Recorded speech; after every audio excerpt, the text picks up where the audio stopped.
25 de novembro, seja muito bem-vindo ao Plano Anual de Leitura da Bíblia com Lana e Rosânia. E hoje nós continuamos em 1 Coríntios, do capítulo 5 ao capítulo 7.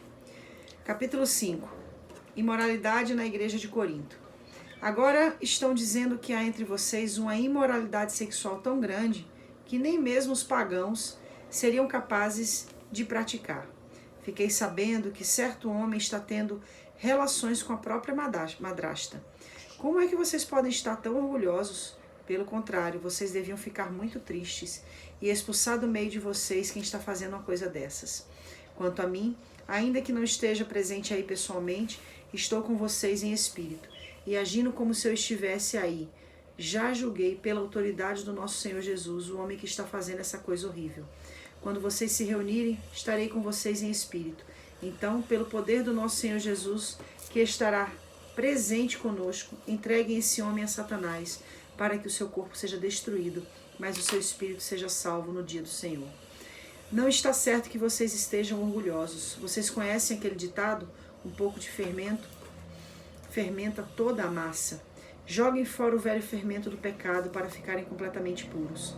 Aí vocês serão como massa nova e sem fermento, como vocês de fato já são, porque a nossa festa da Páscoa está pronta, agora que Cristo, nosso Cordeiro da Páscoa, já foi oferecido em sacrifício. Então vamos comemorar a nossa Páscoa, não com o pão que leva fermento, o fermento velho do pecado e da imoralidade, mas com o pão sem fermento, o pão da dureza e da verdade. Na outra carta que escrevi a vocês, eu recomendei que vocês não tivessem nada a ver com gente imoral. Eu não quis dizer que neste mundo vocês devem ficar separados dos pagãos que são imorais, avarentos, ladrões ou que adoram ídolos, pois para evitar essas pessoas vocês teriam de sair deste mundo. O que eu digo é que vocês não devem ter nada a ver com ninguém que se diz irmão na fé, mas é imoral ou avarento ou adora ídolos, ou é bêbado ou difamador ou ladrão. Com gente assim, vocês não devem nem comer uma refeição. Afinal de contas, eu não tenho o direito de julgar os que não são cristãos. Deus os julgará.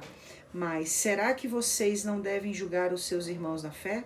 Como dizem as Escrituras Sagradas, expulsem do meio de vocês esse homem imoral. Processos contra irmãos na fé.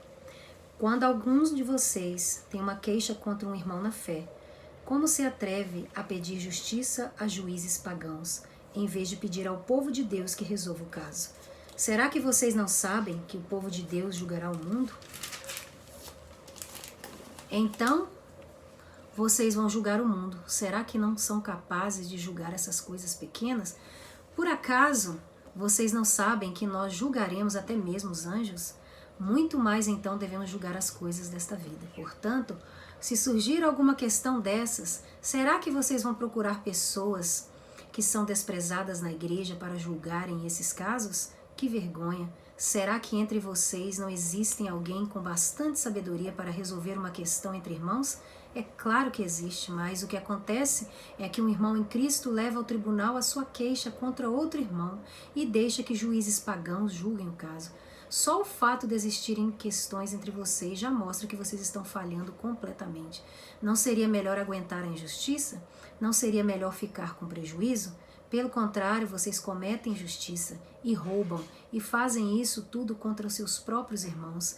Vocês sabem que os maus não terão parte no reino de Deus. Não se enganem, pois os imorais, os que adoram ídolos, os adúlteros, os homossexuais, os ladrões, os avarentos, os bêbados, os caluniadores e os assaltantes não terão parte no reino de Deus. Alguns de vocês eram assim, mas foram lavados do pecado, separados para pertencer a Deus e aceitos por Ele por meio do Senhor Jesus Cristo e pelo Espírito do nosso Deus. O uso do corpo para a glória de Deus. Alguém vai dizer, eu posso fazer tudo o que eu quero. Pode sim, mas nem tudo é bom para você. Eu poderia dizer, posso fazer qualquer coisa, mas não vou deixar que nada me escravize. Outro vai dizer, o alimento existe para o estômago e o estômago existe para o alimento. Sim, mas Deus acabará com os dois. O nosso corpo não existe para praticar a imoralidade, mas para servir o Senhor. O Senhor cuida do nosso corpo. Pelo seu poder, Deus ressuscitou o Senhor e também nos ressuscitará a nós. Será que vocês não sabem que o corpo de vocês faz parte do corpo de Cristo? Será que eu vou pegar uma parte do corpo de Cristo e fazer com que ela seja parte do corpo de uma prostituta? É claro que não. Ou será que vocês não sabem que o homem que se une com uma prostituta se torna uma só pessoa com ela? As Escrituras Sagradas afirmam: os dois se tornarão uma só pessoa. Porém, quem se une com o Senhor se torna espiritualmente uma só pessoa com Ele. Fujam da imoralidade sexual. Qualquer outro pecado que alguém comete não afeta o corpo, mas a pessoa que comete imoralidade sexual peca contra o seu próprio corpo. Será que você não sabe que o corpo de vocês é o templo do Espírito Santo que vive em vocês e lhe foi dado por Deus? Vocês não pertencem a vocês mesmos, mas a Deus, pois Ele os comprou e pagou o preço. Portanto, usem o seu corpo para a glória dele. Capítulo 7. Conselhos sobre o casamento. Agora vou tratar dos assuntos a respeito dos quais vocês me escreveram. Vocês dizem que o homem faz bem em não casar, mas eu digo, já que existe tanta imoralidade sexual, cada homem deve ter a sua própria esposa e cada mulher o seu próprio marido. O homem deve cumprir o seu dever como marido e a mulher também deve cumprir o seu dever como esposa. A esposa não manda no seu próprio corpo, quem manda é o seu marido. Assim também o marido não manda no seu próprio corpo, quem manda é a sua esposa. Que os dois não se neguem um ao outro, a não ser que concordem em não ter relações por algum tempo a fim de se dedicarem à oração. Mas depois devem voltar a ter relações a fim de não caírem nas tentações de Satanás, por não poderem se dominar. Não digo isso como uma ordem, mas como uma sugestão. Realmente, eu gostaria que todos fossem como eu, porém cada um tem o dom que Deus lhe deu. Um tem este dom e outro aquele.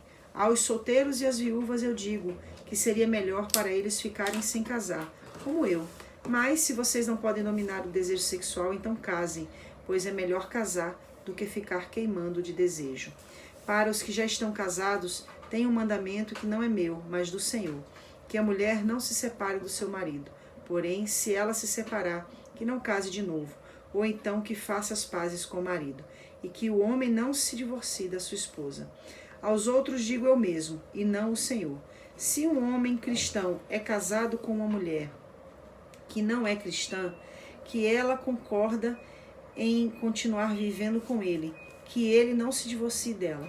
E se uma mulher cristã é casada com um homem que não é cristão, e ele concorda em continuar vivendo com ela, que ela não se divorcie dele. Pois Deus aceita o homem que não é cristão, por ele estar unido com a sua esposa cristã. E aceita a mulher que não é cristã, por ela estar unida com seu marido cristão. Se não fosse assim, os filhos deles não pertenceriam a Deus, mas, sendo assim, eles pertencem. Porém, se o marido não cristão ou a esposa não cristã quiser o divórcio, então que se divorcie. Nesses casos, o marido cristão ou a esposa cristã está livre para fazer como quiser, pois Deus chamou vocês para viverem em paz. Esposa cristã, como é que você pode ter a certeza de que não vai salvar o seu marido? E você, marido cristão, como é que pode ter a certeza de que não vai salvar a sua esposa? Uma vida de obediência a Deus. Cada um deve continuar vivendo de acordo com o dom que o Senhor lhe deu e na condição em que se encontrava quando Deus o chamou. É essa regra que eu ensino em todas as igrejas. Se um homem judeu que é circuncidado aceita o chamado de Deus, ele não deve tirar as marcas da circuncisão. E se um homem não judeu que não é circuncidado aceita o chamado de Deus, ele não deve circuncidar-se. Não faz diferença estar circuncidado ou não. O que importa é obedecer aos mandamentos de Deus. Cada um deve continuar como era quando aceitou o chamado de Deus. Você era escravo quando Deus o chamou? Não se preocupe com isso. Mas se você pode se tornar livre, então aproveite a oportunidade. Pois o escravo que foi chamado pelo Senhor é agora um homem livre que pertence ao Senhor. Assim também, o homem livre que foi chamado por Cristo é escravo de Cristo. Deus comprou vocês por um preço, portanto, não se tornem escravos de seres humanos. Irmãos, cada um deve continuar na presença de Deus, assim como era quando Deus o chamou. Conselho para pessoas solteiras e para viúvas. Para os solteiros eu não tenho nenhum mandamento do Senhor, porém dou a minha opinião como uma pessoa que pela misericórdia do Senhor merece confiança. Por causa dos tempos difíceis em que vivemos, eu penso que é melhor para o homem ficar como está. Você tem esposa? Então não procure se separar dela. Você é solteiro? Então não procure esposa. Porém, se você casar, não estará cometendo pecado. E se uma moça solteira casar, também não está cometendo pecado. Mas eu gostaria de poupar vocês os problemas de cada dia que terão na vida de casados. Irmãos, o que eu quero dizer é isto. Não nos resta muito tempo, e daqui em diante os casados devem viver como se não tivessem casado. Os que choram como se não estivessem chorando. Os que estão rindo como se não se estivessem rindo. Os que compram como se não fosse deles aquilo que compraram. Os que tratam das coisas deste mundo como se não estivessem ocupados com ela. Pois este mundo, como está agora, não vai durar muito. Eu quero livrá-los de preocupações. O solteiro se interessa pelas coisas do Senhor, porque quer agradá-lo. Mas o homem casado se interessa pelas coisas deste mundo, porque se quer agradar a sua esposa. E por isso é puxado para duas direções diferentes. Quanto às mulheres, tanto as viúvas quanto as solteiras, elas estão interessadas nas coisas do Senhor, porque querem se dedicar de corpo e alma a Ele. Mas a mulher casada se interessa pelas coisas deste mundo, porque quer agradar o marido. Eu estou dizendo isso porque quero ajudá-los. Não estou querendo obrigar ninguém a nada, pelo contrário, quero que façam o que é direito. E certo, que se entreguem ao serviço do Senhor com toda a dedicação. Aos que ficaram noivos, mas resolveram não casar mais, eu digo o seguinte: se o rapaz sente que assim não está certo com a sua noiva e acha que a sua paixão por ela ainda é muito forte e que devem casar, então que casem. Não existe pecado nisso. Mas se pelo contrário o rapaz não se sente na obrigação de casar, se está mesmo resolvido a ficar solteiro e se é capaz de dominar a sua vontade e já resolveu o que deve fazer, então faz bem em não casar com a moça. Assim, quem casa faz bem, mas quem não casa faz melhor ainda. A mulher não está livre enquanto o seu marido estiver vivo. Caso o marido morra, ela fica livre para casar com quem quiser, contanto que case com um cristão. Porém, ela será mais feliz se ficar como está. Essa é a minha opinião, e eu acho que também tem o Espírito de Deus. A gente vai falar de uma questão muito problemática, né? Porque a gente leu aí, né, que ficarão de fora do reino de Deus, e aí tem uma lista de pessoas que ficarão de fora, e dentre elas os homossexuais. Eu vou falar sobre isso, mas eu não quero me deter somente nesse texto, sem trazer a relevância do contexto. A gente já começa no capítulo 5 tratando do quesito da imoralidade que havia na igreja de Corinto. Então, a igreja de Corinto era uma igreja que estava dentro de uma cidade, assim como também os cristãos em Roma, como a gente viu Paulo também tratando no capítulo 1 sobre a questão da imoralidade ali em Roma, através dos prostitutos cultuais, dos cultos nos templos pagãos. Então, dentro da sociedade de Corinto, haviam também templos pagãos, e aí Paulo começa a lidar com esse problema da imoralidade dentro da igreja. Então, vamos construir a compreensão para a gente não somente alegar aqui uma justificativa dentro de uma teologia inclusiva e aí tornar tendenciosa também a nossa explicação, mas desenvolvendo uma compreensão. Ele já começa no versículo 1 dizendo: agora estão dizendo que há entre vocês uma imoralidade sexual tão grande que nem mesmo os pagãos seriam capazes de praticar. Então ele já está denunciando que havia um problema de imoralidade. Ele não fala que essa imoralidade é definida por uma questão de atos sexuais cometidos por pessoas do mesmo sexo. Ele não está falando isso. Ele está falando de uma imoralidade, que já era um conceito pragmático dentro da sociedade por causa dos templos pagãos que haviam ali em Corinto. Aí no versículo 9 ele fala assim, ó: na outra carta que eu escrevi a vocês, então aí eu quero dizer o seguinte: a primeira carta de Coríntios na verdade é a segunda, a primeira se perdeu, tá? Então essa primeira carta que a gente lê é a segunda carta que Paulo está escrevendo à igreja de Corinto. Aí ele diz: recomendei que vocês não tivessem nada a ver com gente imoral. Que gente imoral é essa? São aqueles que frequentam os templos e os cultos pagãos. Vamos lá? Vamos crescer no entendimento. Aí versículo 10 ele diz assim: eu não quis dizer que neste mundo vocês devem ficar separados dos pagãos, que são imorais, avarentos, ladrões ou que adoram ídolos. Então ele sempre está associando essa linguagem de imoralidade, de perversão sexual, porque a igreja fundamentalista, a igreja tradicional, ela usa inclusive essa expressão perversão sexual para falar dos homossexuais. Mas Paulo, ele fala dessa perversão sexual dentro do conceito da imoralidade que está inerente a qualquer ser humano, seja ele hétero ou seja ele gay. Ele está se dirigindo ao ser humano. Exato. Aí ele vai e fala aí no versículo 11, né? Pois para evitar essas pessoas vocês teriam que sair deste mundo. O que eu digo no versículo 11 é que vocês não devem ter nada a ver com ninguém que se diz irmão na fé, mas é imoral, ou seja, pessoas que se diziam cristãos, mas que continuavam adorando os ídolos pagãos. Não faziam parte somente do culto da igreja do Senhor, mas também faziam parte do culto nos templos pagãos. Então Paulo estava dizendo que com essas pessoas eles não deveriam se associar. Então Paulo está chamando essas pessoas de imorais, nem sentar para comer. Ele inclusive é bem radical.